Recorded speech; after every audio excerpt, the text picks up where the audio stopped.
Marami ang nagsasabing matalino si Juan Ponce Enrile. Pero dapat tandaan, hindi sukat ng kabutihan ng talino kung ginagamit ito para sa pansariling kapakinabangan.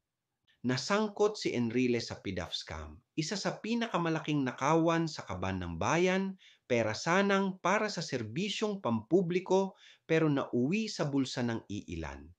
Ito ang paalala, maaari kang maging mahusay na abogado, strategist o politiko, pero kung ang husay mo'y nagdudulot ng paghihirap sa sambayanan, hindi ka bayani kahit ilibing ka pa sa libingan ng mga bayani.